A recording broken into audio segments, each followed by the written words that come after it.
Buenas tardes a todos. Eh, bueno, fíjense, antes de comenzar a hablar de álgebra, quería comentarles que estuve revisando cómo está esto del calendario y pues ya estamos realmente en la fase final, ¿verdad? Porque fíjense que según esto, el último día en que el que se puede dar clases es el 10, viernes 10. Y para el 15, a ver, 13, 14, 15 son días de registro de notas. Entonces, en base a eso, lo que voy a hacer es lo siguiente. Déjame abrir el campus. Aquí lo tengo. A ver. Vamos a ver. Les había puesto aquí que la prueba 8 la haremos este viernes 10, ¿verdad? Hoy les voy a hablar un poquito de esta prueba es del capítulo 10, ¿verdad? Y hoy les voy a hablar un poco del capítulo 11 para terminar la parte esta de teoría de grupos del libro. Pero no se, va a ser como algunos capítulos que les he dicho yo, este capítulo lo vamos a dejar hasta aquí, ¿verdad? Y los demás se los dejo a ustedes. Entonces, el capítulo es corto realmente, pero trae una demostración de este teorema que es bastante larga, entonces para eso sí no nos va a dar tiempo, entonces esta demostración que es desde aquí en adelante, pues, se la voy a dejar ahí a ustedes que la lean. Y lo que les voy a dar es lo que está antes de esto. Y se lo voy a dar hoy. Es poco realmente, pero es bien importante lo que dice. Y entonces vamos a hacer una última prueba sobre eso de lo que les hable hoy. Como va a ser poco, entonces lo vamos a hacer como que más rápido. Para cumplir con esto de las fechas, lo que vamos a hacer es que la siguiente prueba de repente la hagamos el fin de semana o a más tardar el lunes, o más bien para el lunes ya deberíamos de tener hecho incluso ya las reposiciones. Entonces, más bien esa otra prueba tendría que ser aquí el fin de semana y que el lunes, por ejemplo, sean las reposiciones. Como pues esas pruebas se evalúan automáticamente, pues ahí rapidito, una vez que uno tiene las pruebas, pues rápido ya se puede saber como que las notas, ¿verdad? Recuerden que la nota solo es el promedio de las notas que tengan en las pruebas, ¿verdad? Si tienen, eh, bueno, hasta ahora llevamos cuántas, 7 pruebas, entonces ahorita ustedes pueden calcular cuántos puntos me faltan, si quiero sacar tanto, ¿verdad? O cosas así. Al final van a ser 9, entonces va a ser el promedio de esas 9 notas, ¿verdad? Eh, y entonces yo les voy a poner esto que les estoy diciendo para ser más precisos, se lo voy a poner aquí en un otro aviso, ¿verdad? Sobre esa última prueba, las reposiciones y los días ahí que escoja, ¿verdad? Entonces ese es el plan ya final, ¿verdad? Para terminar de acuerdo al calendario este que tenemos, ¿verdad? Según yo realmente tenía un poco más de días, tenía la impresión de que las fechas estas para subir las notas eran aquí, al final de la otra semana, pero es al inicio de la otra semana, ¿verdad? Entonces, pensé que tenía un poco más de tiempo para hablar de este capítulo 11. Ok, entonces más o menos así está la cosa. Lo otro es que les voy a poner les había dicho que les iba a poner otra de esas, ¿cómo es que les llamé? Pruebas diagnósticas, ¿verdad? Les voy a poner una última para puntos extras en esta prueba 8, ¿verdad? Que creo que esta prueba 8 tiene un poco más de complejidad que la última, que la prueba 9.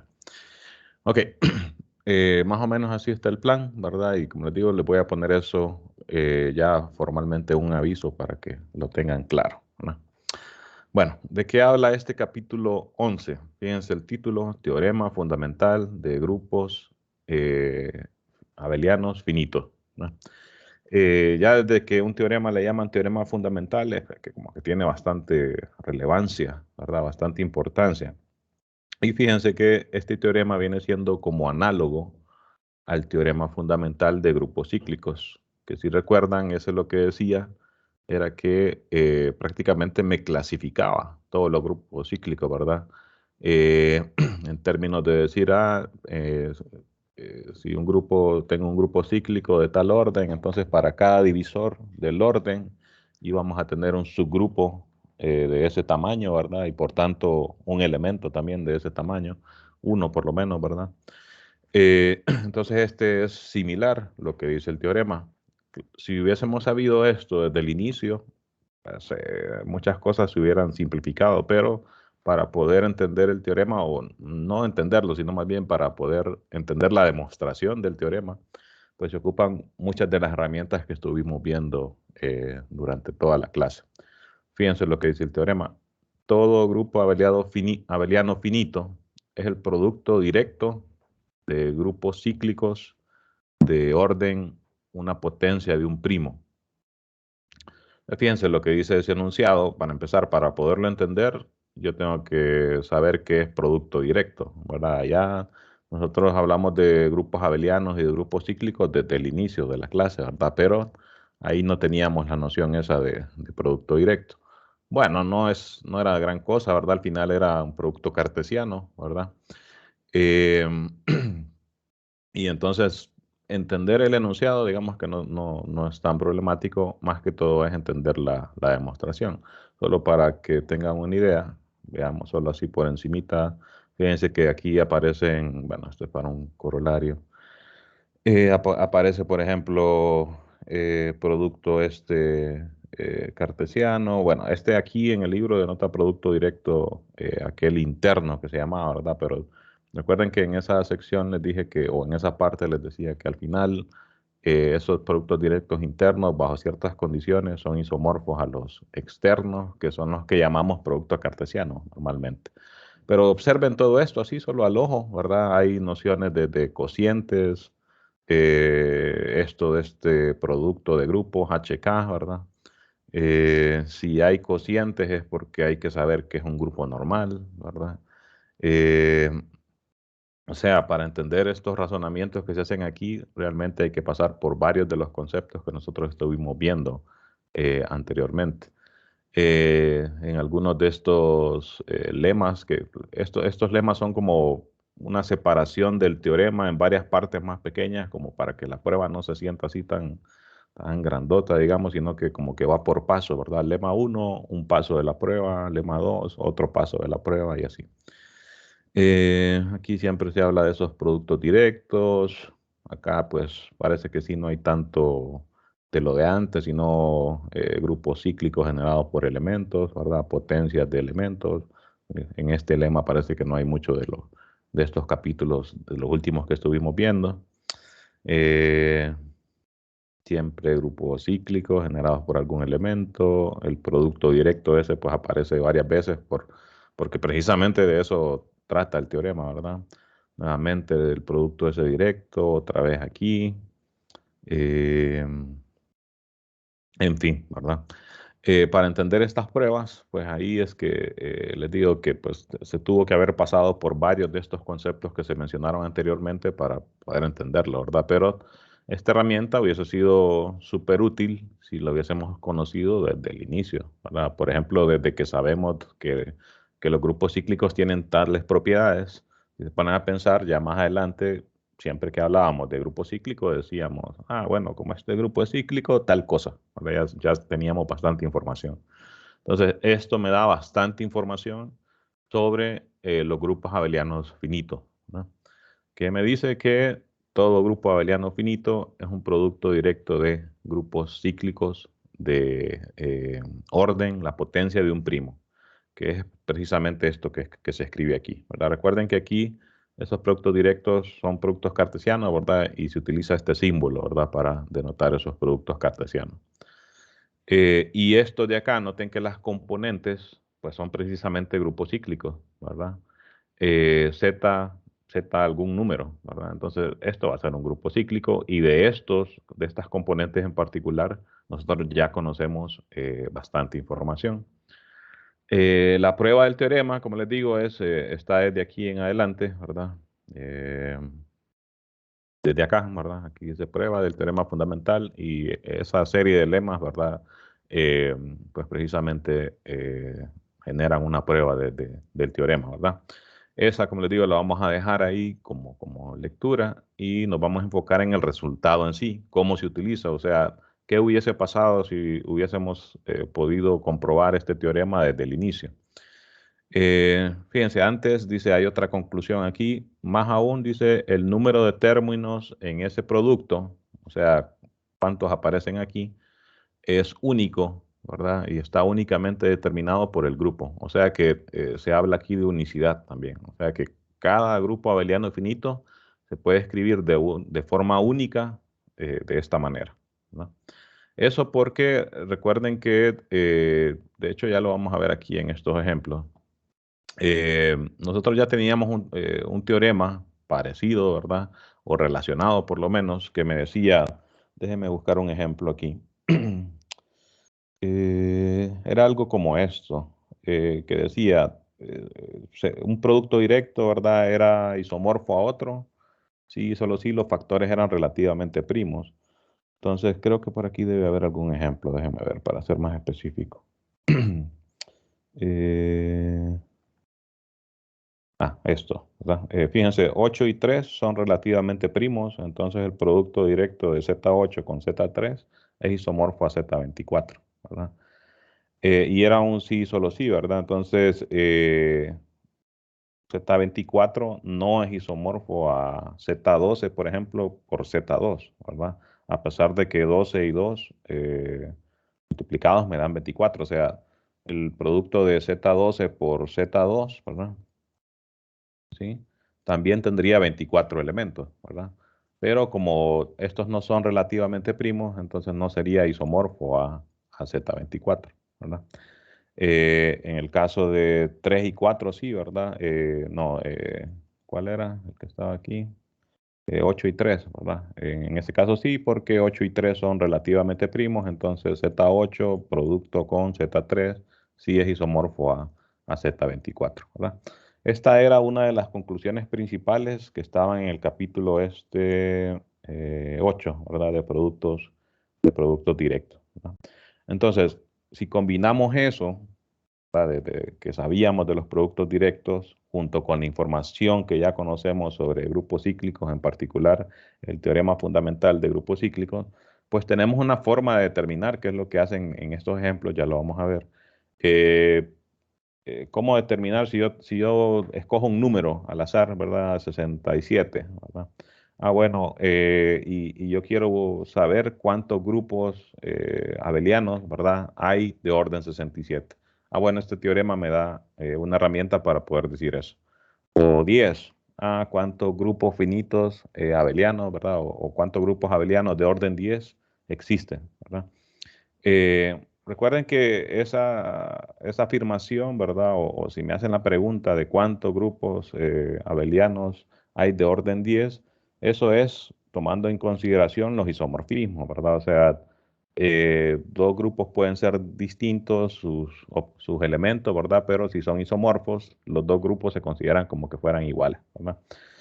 Y por eso cuando hablamos de grupos cíclicos, pues hablamos de Zn, ¿verdad? En el caso finito, o de los enteros en el caso infinito, como dijimos que esos iban a ser isomorfos a cualquier grupo cíclico en cada caso, ¿verdad? Entonces decimos, bueno, si un grupo cíclico es de orden 10, pues es Z10, ¿verdad? Eso es un poco de abuso del lenguaje, ¿verdad? Pero al decir es Z10, lo que estamos diciendo realmente es isomorfo a Z10, ¿verdad? La estructura de grupo va a ser idéntica que la de Z10. Entonces, veamos algunos ejemplos, ¿verdad? Y esto es lo que nos vamos a concentrar en este capítulo, en ver cómo se utiliza el teorema, ¿no? Fíjense, comienzan aquí haciendo un ejemplo para grupos que sean de orden la potencia de un primo, ¿verdad? Y que sean potencias pequeñas, ¿verdad? Tomo un primo y considero el primo al cuadrado, el primo al cubo, el primo a la 4, solo para ir viendo más o menos cómo es la cosa. Resulta que el teorema implica que si yo descompongo los exponentes, esto, ¿verdad? Tengo la potencia de un primo, aquí el exponente 2, aquí el exponente en 3, y así, ¿verdad?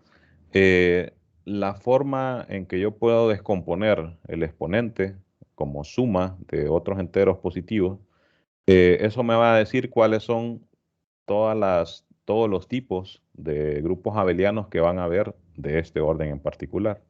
Entonces, fíjense, se puede apreciar bien aquí en el caso de P a la 4.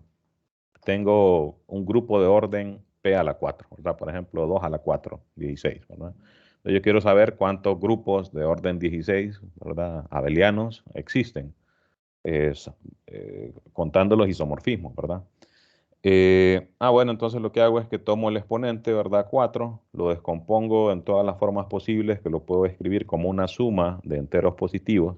A esto se le suele llamar partición de 4, ¿verdad? Estas serían las particiones de 4, 4, ¿verdad? 3 y 1, 2 y 2, 2, 1 y 1 y 4 veces 1, ¿verdad? A cada una de esas se le llama partición de 4, ¿no? Y entonces aquí lo que tenemos es que hay 5 particiones de 4 y entonces vamos a poder escribir eh, ese grupo abeliano de orden P a la 4 de estas 4 formas. Y fíjense qué relación hay entre estas 4 formas y esto. Bueno, se pone el primo elevado al exponente que tenemos aquí. El primo elevado al exponente que nos quedó aquí, producto con z, el primo con el exponente que me quedó acá. Fíjense, esta es z, el primo con el exponente, el valor que me quedó aquí, producto con z, el primo con el otro exponente que me quedó acá. Fíjense acá son 2, 1, 1, acá los exponentes 2, 1, 1. Y acá 1, 1, 1, 1, entonces P a la 1, P a la 1, P a la 1 y P a la 1. Esa es consecuencia directa del teorema, ¿verdad? El teorema me permite poder concluir esto, ¿verdad? Entonces, este es un caso particular, ¿verdad? Porque no necesariamente me va a interesar, ¿verdad? Un grupo que sea orden la potencia de un primo. Pero esto va a ser parte fundamental para decir, si un entero no es la potencia de un primo, nosotros sabemos por el teorema fundamental de la aritmética, ¿verdad? Cualquier entero lo podemos escribir como producto de potencias de primos. Entonces, esta va a ser parte de lo que haríamos, ¿verdad? Para determinar cuáles van a ser todos los grupos de un cierto tamaño, ¿verdad? Entonces, ¿cómo se hace si el entero pues no es la potencia de un primo? Fíjense, aquí hacen un ejemplo. Digamos que tenemos al entero 1176 y puede ser cualquiera, ¿verdad? Y no importa qué tan grande sea, esta descomposición en primos, recuerden que es bien fácil de obtener, ¿verdad? Aunque el número sea grande, ¿verdad? Entonces, obtenemos la factorización, digamos, del entero, ¿verdad? Como potencia de primo, ¿verdad? Entonces, queremos saber cuáles son todos los grupos abelianos que tienen este orden, ¿verdad? Bueno, entonces aquí combinamos esto que dijimos aquí, lo combinamos con lo que sabemos sobre cuándo los productos estos son isomorfos y cuándo no. Por ejemplo, este producto no es isomorfo a este, ¿verdad? Porque fíjense, la única diferencia entre este y este es que aquí tengo Z8 y aquí tengo Z4 por Z2. Pero Z4 por Z2 no es isomorfo a Z8 porque 4 y 2 no son relativamente primos, ¿verdad? Lo que estaba diciendo aquí. Entonces, estos dos grupos no van a ser isomorfos porque Z8 no es isomorfo a este de acá, ¿no?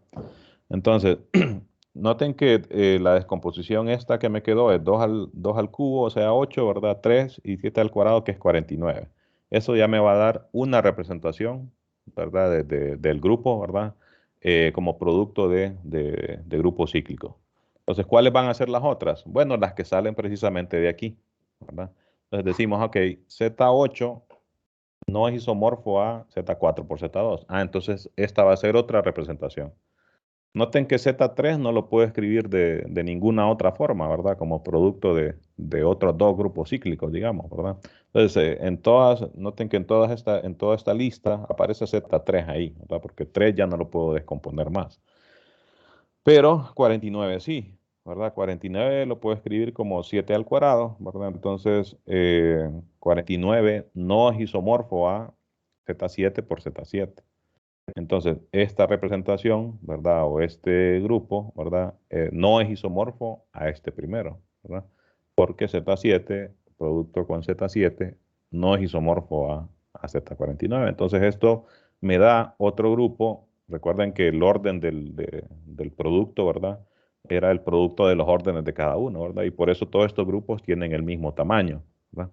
Entonces, combinado con lo que acabamos de decir aquí, ¿verdad? Esto de las particiones, con lo que sabíamos del producto ese directo, entonces podemos concluir que estas van a ser todas las posibilidades, ¿verdad? De grupos abelianos que tengan orden este tamaño, ¿no?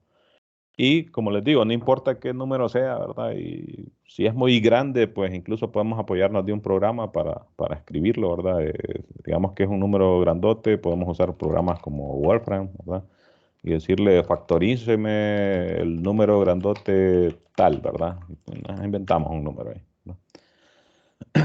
Bueno, esta es la factorización, estos son los tres primos, ¿verdad?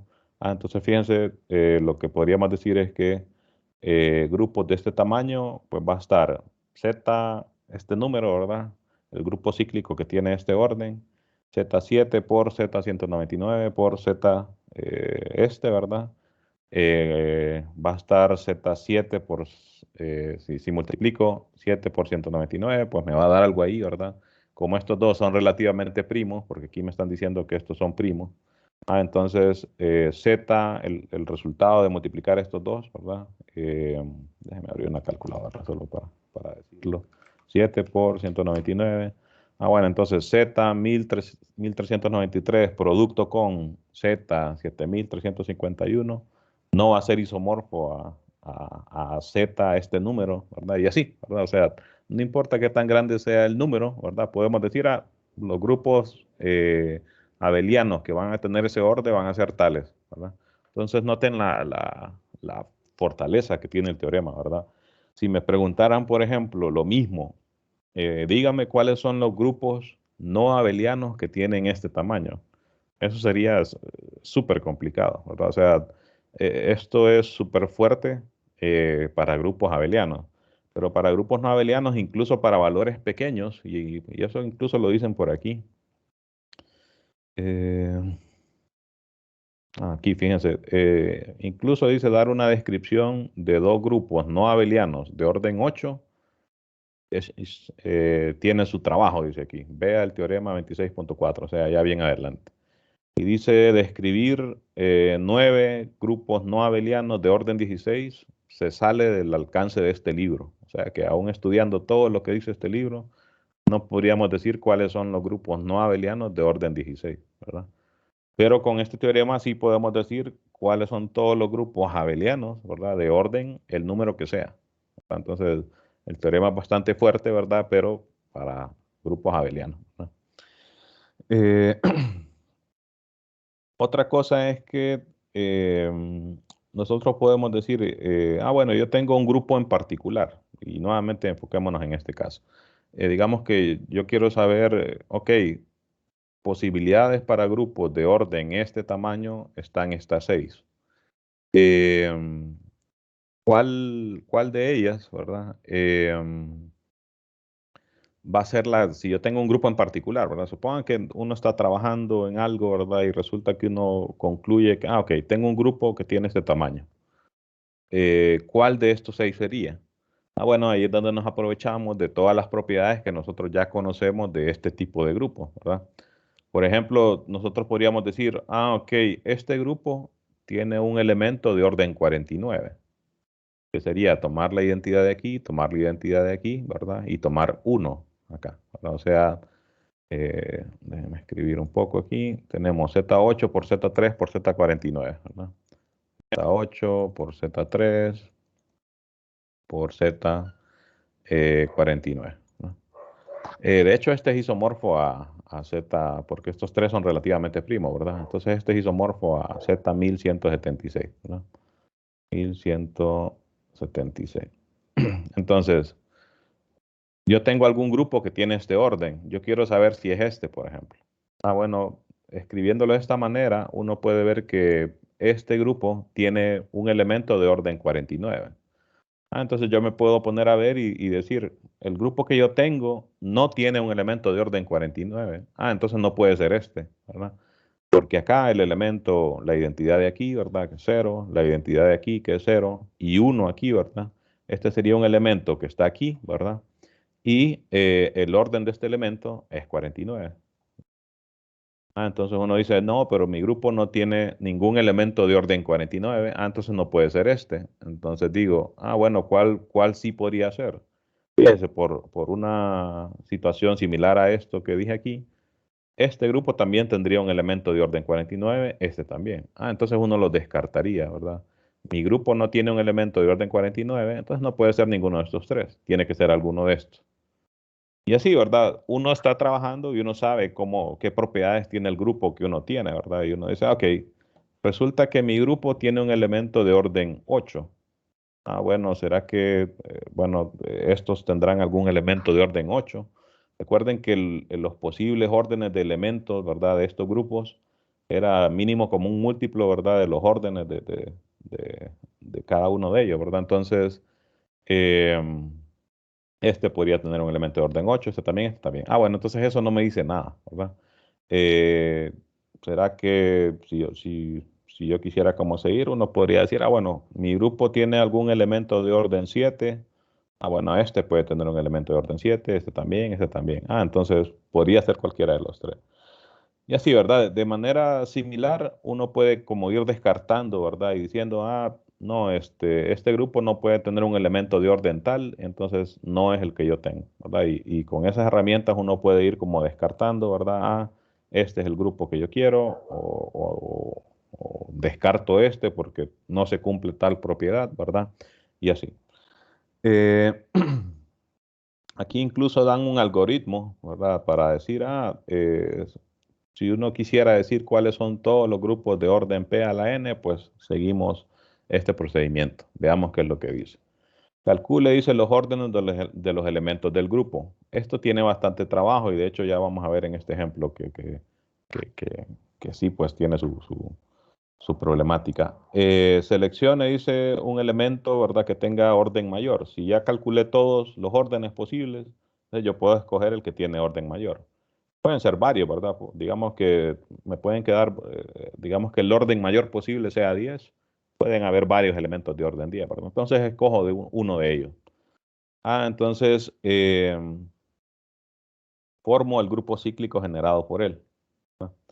Ok. Y luego, si resulta que el orden del grupo es el orden de este que me quedó aquí, bueno, entonces ya terminé, ¿verdad? Si no, entonces repito el proceso, ¿verdad? Escojo otro elemento, ¿verdad? Que tenga orden mayor, ¿verdad? Distinto al que escogí aquí, ¿verdad? Y repito lo mismo, ¿verdad? Vuelvo a decir, ok, voy a tomar el grupo cíclico generado por él, ¿verdad? Y esto al final lo que me va a dar, ¿verdad? Va a ser cómo escribir al grupo original G como un producto directo, ¿verdad? De subgrupos del mismo, ¿verdad? Y noten que ya, por lo menos, recuerden que no nos metimos a eso de hablar mucho de esos productos directos internos, pero por lo menos de lo que les dije, nada más era que esos productos directos internos, la principal diferencia era que estaba formado por subgrupos de un grupo en particular. Y eso como que lo hacía, era lo que hace que se le llame interno, ¿verdad? Porque son subgrupos de un mismo grupo, ¿verdad? Esos otros externos, ¿verdad? No importa si son subgrupos de algún otro, ¿verdad? Sino que se puede hacer el producto externo de un grupo con otro que no tengan ninguna relación, ¿no? Entonces, este algoritmo es para poder escribir un grupo como producto directo interno de algunos de sus subgrupos. Entonces, veámoslo con este ejemplo, ¿verdad? Que se ilustra mejor que así en general. Fíjense, dice, consideramos al grupo G que está formado por estos valores, ¿verdad? Bajo la multiplicación módulo 65. O sea, como para sacarlo de dónde salió esto, seguramente es un subgrupo eh, de U65 de repente, ¿verdad? Déjenme ver.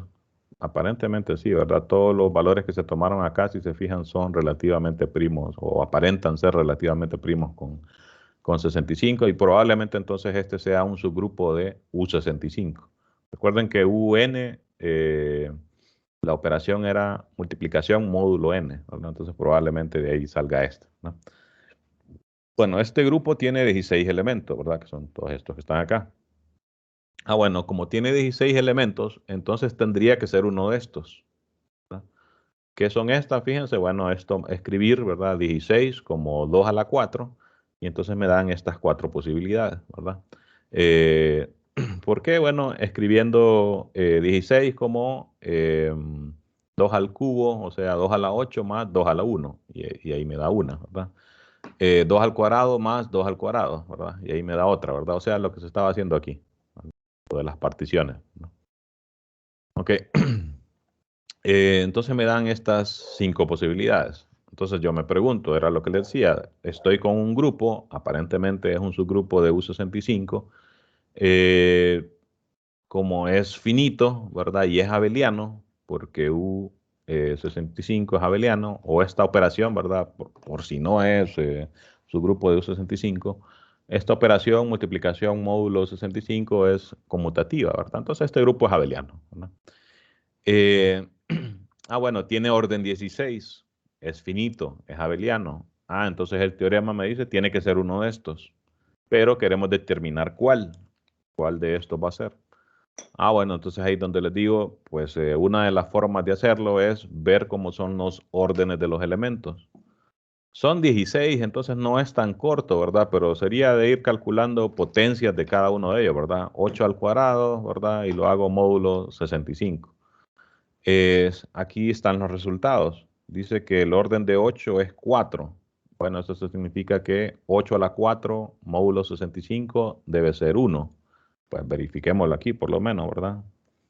8 a la 4 módulo 65 es 1, ¿verdad? Y bueno, ninguno más pequeño debería ser 1, ¿verdad? 8 al cubo es 57, 8 al cuadrado 61, y bueno, 8 a la 1 es 8, ¿verdad? Entonces sí es cierto que el orden es 4, ¿verdad? Porque el entero más pequeño, tal que el elemento elevado a ese entero, módulo 65 me da 1, es 4, ¿verdad? Y similar con los demás que ponen aquí, ¿verdad? Haciendo esos cálculos, pues uno obtiene que, fíjense, los órdenes posibles son 4, 2, 4, ¿verdad? Y ya. No hay, por ejemplo, un elemento de orden 8. Entonces descarto este, ¿verdad? Porque este tiene un elemento de orden 8, ¿verdad? ¿Cuál?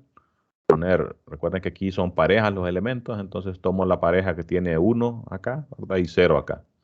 Esa pareja tiene orden 8, ¿verdad? Entonces este no puede ser, ni este, ¿verdad? Z16 tiene uno o más elementos más bien, ¿verdad? De orden 16. Pero aquí no hay ningún elemento de orden 16, entonces no pueden ser estos dos. Ok. ¿Qué es lo primero que dicen, verdad? G tiene orden 16, hacemos algunos cálculos, dice, por la tabla de los órdenes, dejamos por fuera, dice, todos, dice, excepto Z4 por Z4 y este de aquí. Este último, eh, ¿por qué se deja por fuera? Mm, Hay elementos de orden 2. eh, De repente sería por la cantidad de elementos de orden 2 que hay. De hecho, vamos a ver. Aquí no dicen nada sobre eso.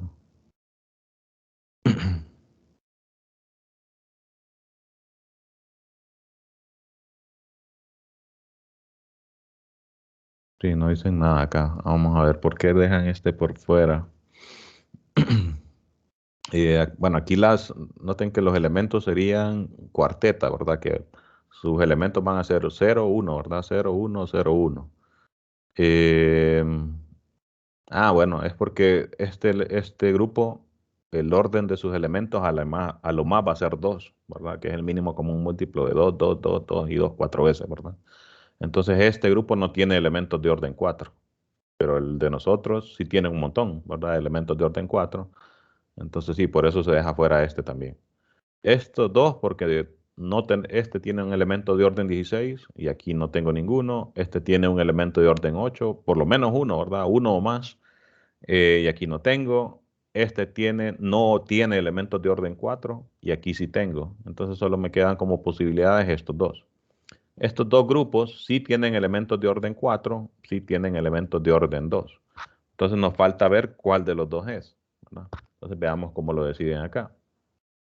Observemos, dice que este último grupo, Z4 por Z2 por Z2, tiene un subgrupo, dice que es isomorfo a Z2 por Z2 por Z2, ¿verdad? ¿Cuál sería?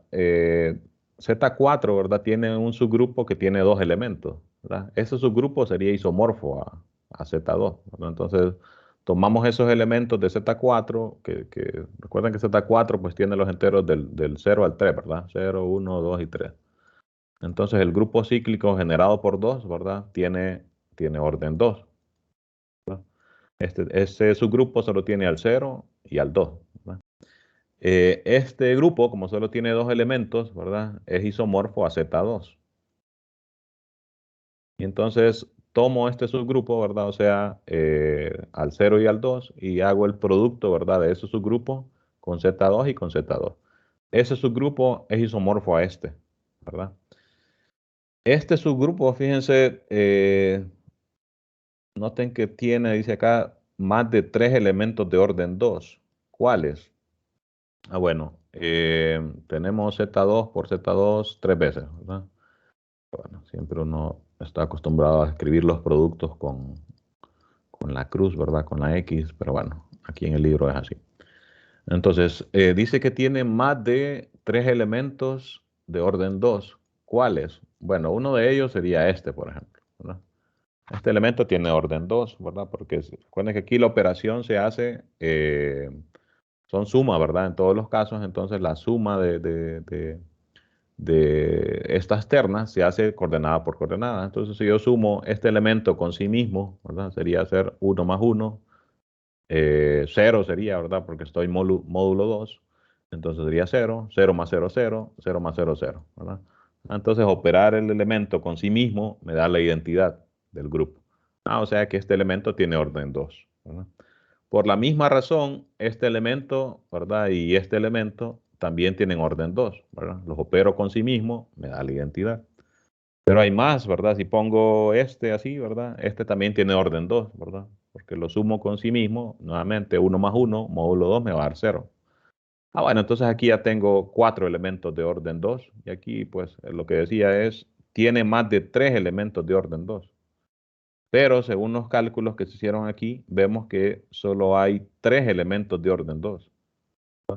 Entonces no puede ser este, ¿verdad? El grupo, sino que tiene que ser, ya solo habíamos quedado con dos opciones, ¿verdad? Estos dos. Descartamos esta, ¿verdad? Por cómo son los órdenes de los elementos y entonces ni modo, por descarte, tiene que ser este, ¿verdad? O sea, este grupo, ¿verdad? Aunque no parezca o de repente no tanto que no parezca, sino quizás no hubiese otra forma más fácil de determinarlo, ¿verdad? Concluimos que es isomorfo a Z4 por Z4.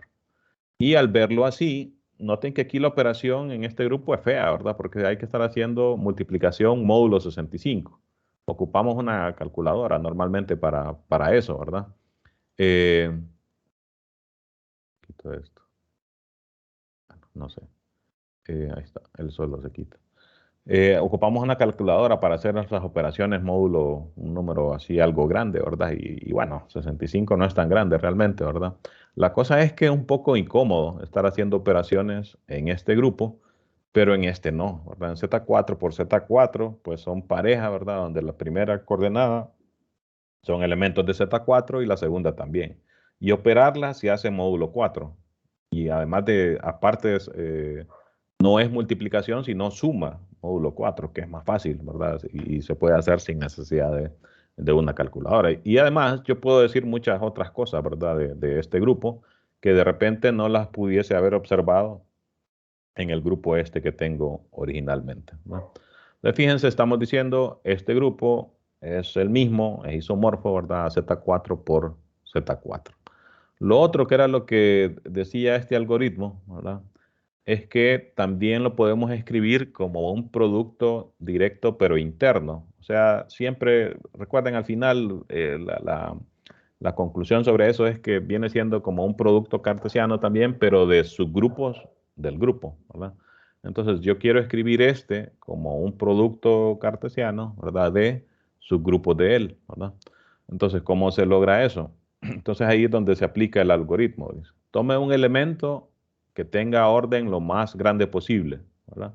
Bueno, el orden más grande posible aquí es 4. Entonces escojo cualquier elemento de orden 4, ¿verdad? Aquí escojo un elemento de orden mayor, escojamos 8. El primero de los elementos de orden 4 que sale aquí en esta tabla.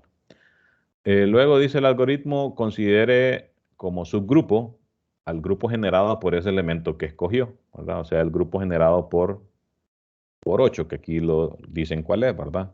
Como 8 tiene orden 4, entonces tiene el subgrupo cíclico generado por él, tiene orden 4 también.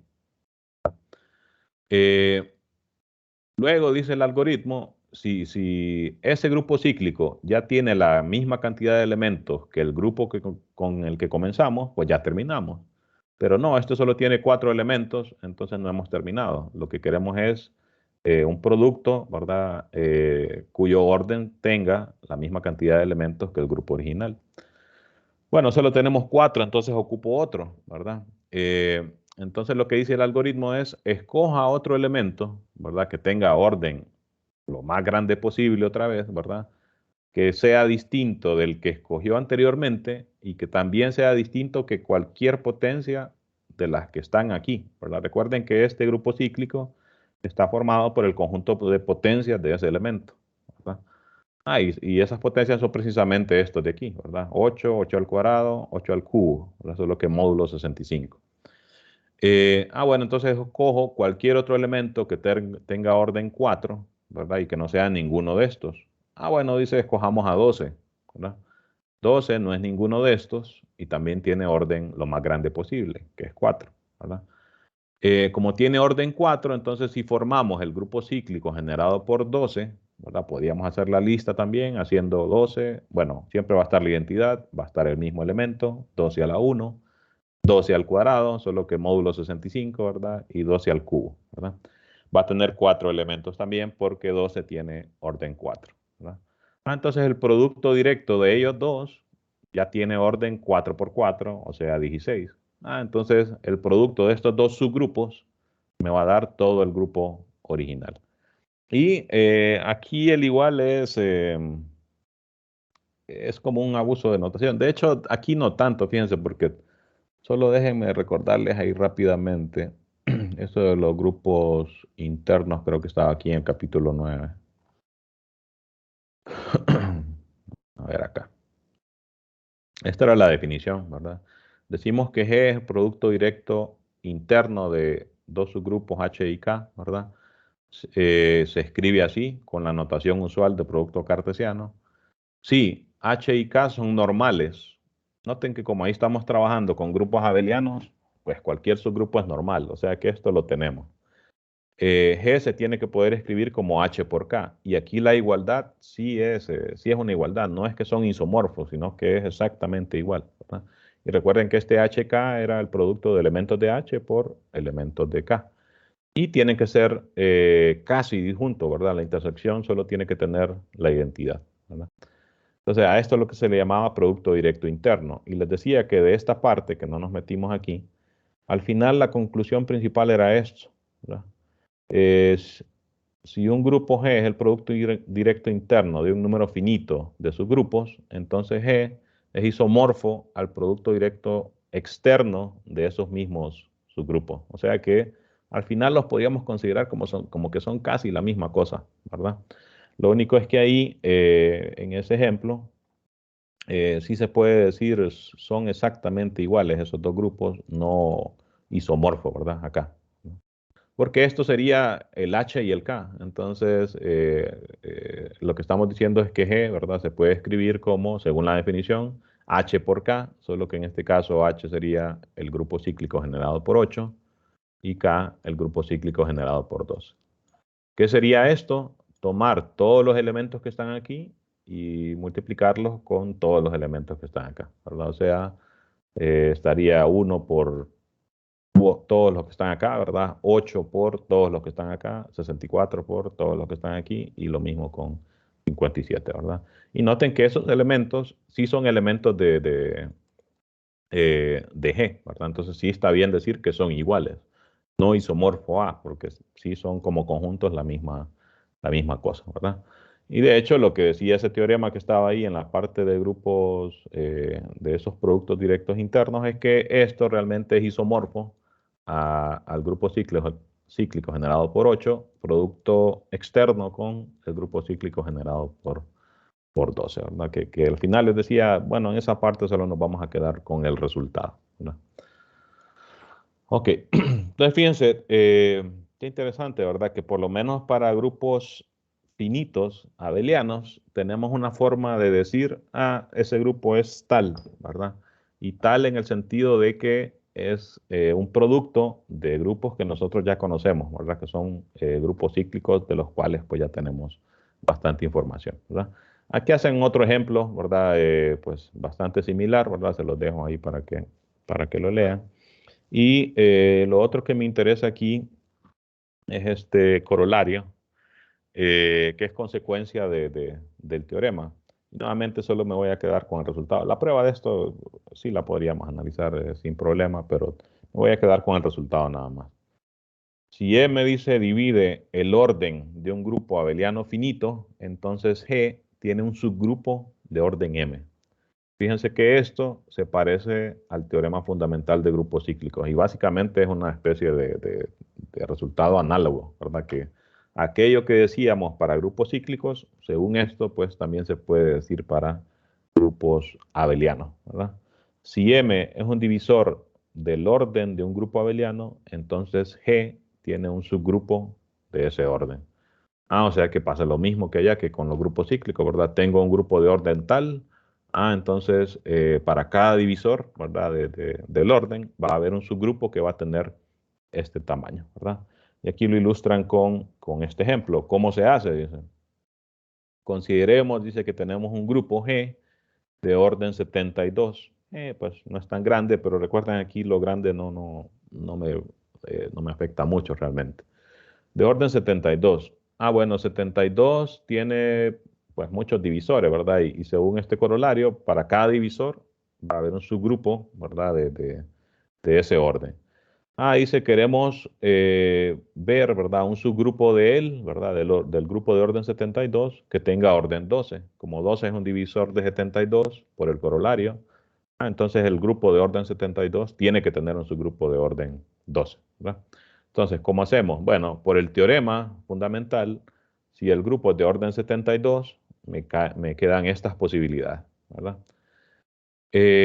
Por aquello de las particiones, ¿verdad? Y lo de que dos grupos son isomorfos, en el producto este, ¿verdad? Sí, y solo si los valores estos son relativamente primos. Entonces me quedan estas 6 opciones, ¿no? Ok, de acá entonces yo quiero de alguna manera sacar un subgrupo de estos, ¿verdad? Que sea de orden 12, ¿verdad? Ah, bueno, fíjense, dice Z8 por Z9, bueno, es isomorfo a Z72, porque 8 y 9 son relativamente primos, ¿verdad? Este es isomorfo a este porque es, a ver, 12, 4 y 3 son relativamente primos y 2 y 3 son relativamente primos. Entonces, Z4 por Z3 es isomorfo a Z12, Z2 por Z3 isomorfo a Z6. Y además dice ambos, ¿verdad? Tienen un subgrupo de orden 12. ¿Por qué? Bueno, por el corolario, ¿verdad? Ambos son grupos de orden 72, ambos tienen que tener un subgrupo de orden 12, ¿verdad? Ah, ok.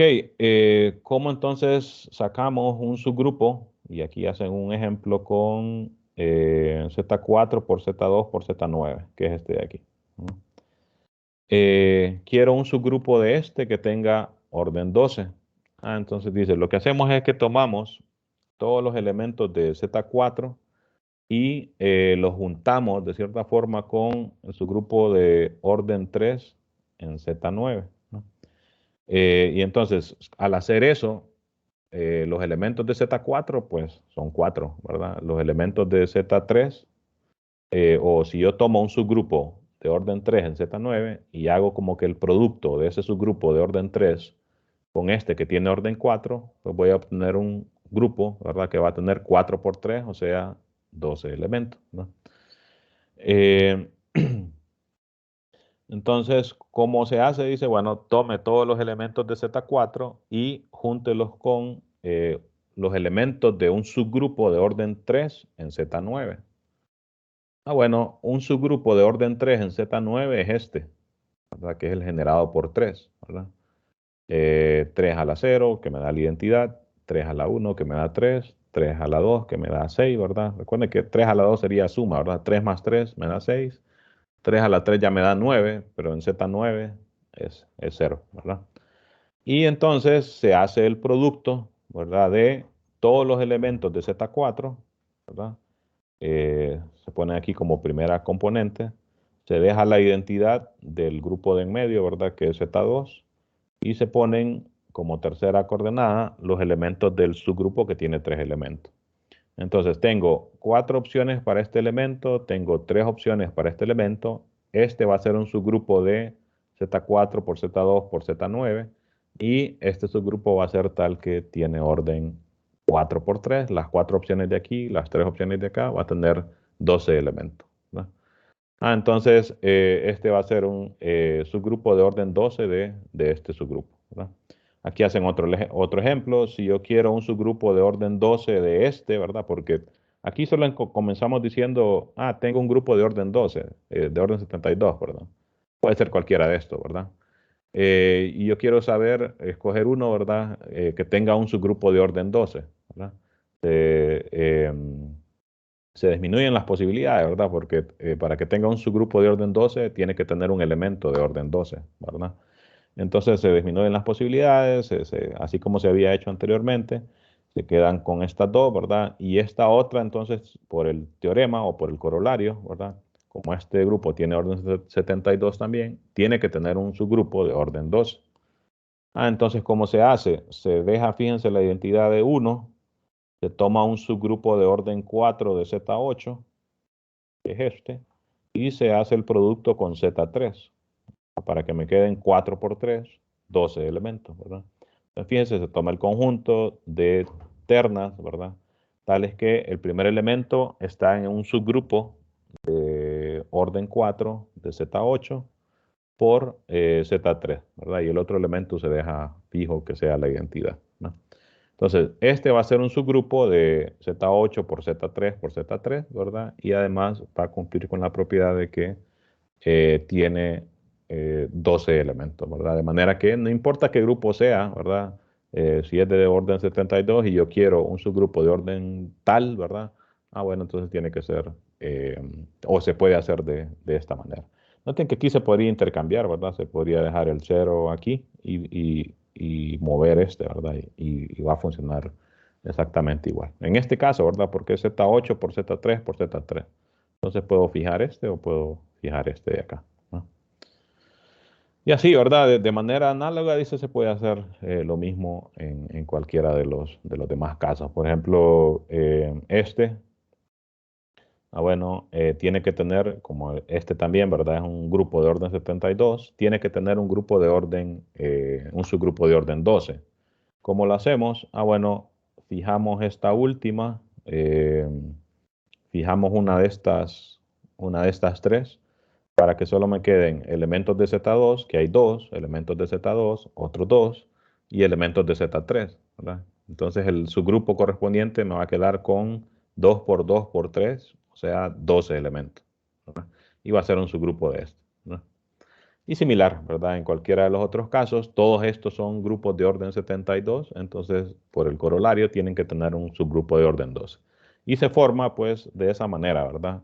En estos casos, así como este, pues solo como que se deja fija la identidad en alguno de los elementos y se hace el producto de los demás. En estos casos, como no hay ninguna combinación, ¿verdad? 8 por 3, 3 por 3 no me dan 12, entonces tengo que tomar un subgrupo de alguno de ellos.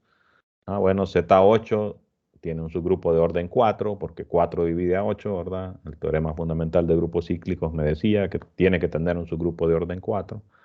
Y ese subgrupo entonces lo opero con alguno de estos, para que me quede un subgrupo de este que tenga los dos elementos que quería, ¿verdad?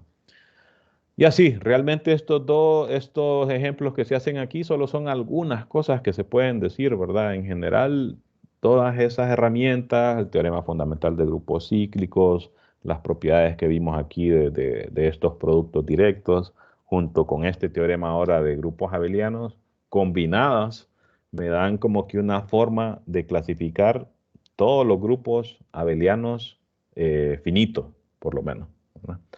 Y no importa qué tan grande sea el orden, pues podemos decir, ese subgrupo puede ser tal, puede ser tal, puede ser tal. Si tiene un elemento de tal orden, bueno, se restringe a estas posibilidades. Si tiene un subgrupo de tal orden, se restringe a estas posibilidades y así, ¿verdad? Tenemos un montón de cosas que ahora podemos decir. Como les digo, si hubiésemos podido comprobar esto desde un inicio, pues como que desde acá hubiéramos dicho, fíjense, los grupos abelianos son estos, ¿verdad? Y pues no hay que estar poniéndose a pensar mucho en ellos porque ya los podemos clasificar completamente. Pero obviamente no se podía, ¿verdad? Porque teníamos que ver todos estos conceptos anteriores para poder comprenderlo, ¿verdad? Fíjense, en general podemos decir que ya como dando un resumen general sobre teoría de grupos, fíjense que estudiar grupos como que se reduce bastante a un problema como de clasificar, ¿verdad? De cierta forma se parece un poco a la biología, ¿verdad? Que toman una especie y tratan de clasificar, ¿verdad? Esta es la mariposa de aquí, esta es la de allá, esta es la de no sé dónde y así, ¿verdad? La teoría de grupos funciona mucho así, ¿verdad? Ok, tenemos grupos de este tipo, tenemos estos otros, ¿verdad? Y así. En general, para clasificarlos en general es más enredado, ¿verdad? Y como dice aquí el libro en varias partes, eh, incluso con lo que se da en todo el libro, no es suficiente para poder decir todos los grupos son esto, ¿verdad? Lo que sí hacen aquí es por lo menos mencionarlo, ¿verdad? Se llama teorema de Fate-Thompson, creo que alguna vez se los mencioné antes. A ver, ¿dónde está? Este es el artículo, ¿verdad?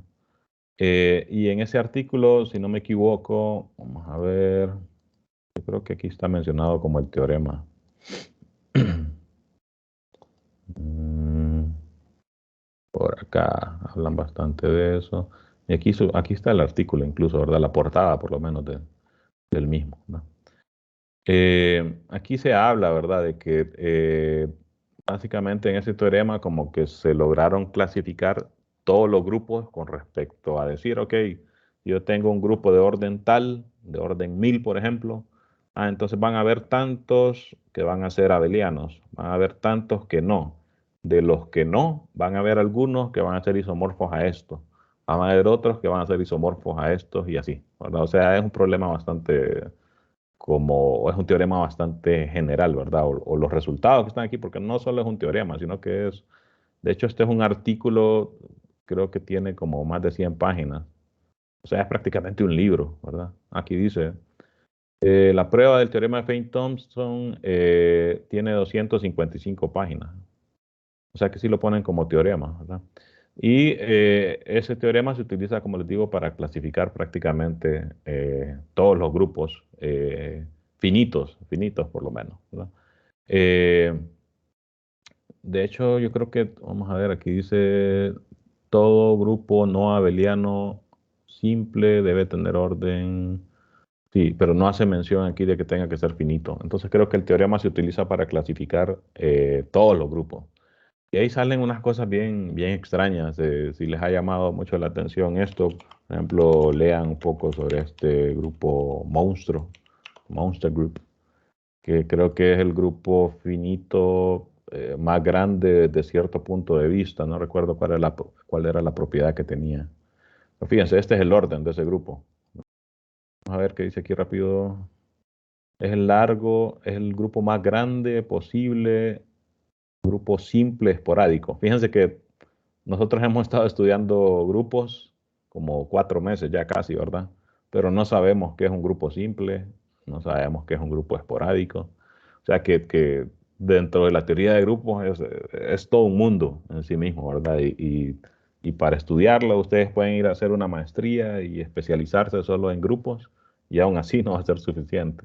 Y hacer doctorado y especializarse solo en una rama ahí de ciertos tipos de grupos y aún así no va a ser suficiente. O sea, se considera como una subárea del álgebra abstracta, ¿verdad? Y estudiarlo completamente, pues es una cuestión bastante amplia, ¿verdad?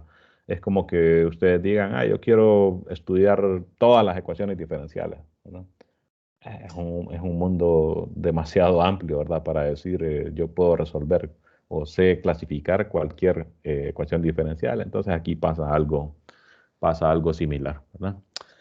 Les recomiendo para cuando tomen la siguiente clase, ¿verdad? Estructura 2, como no necesariamente va a ser conmigo, puede ser que sí, ¿verdad? Pero puede ser que no. Que le comenten, ¿verdad? A su profesor.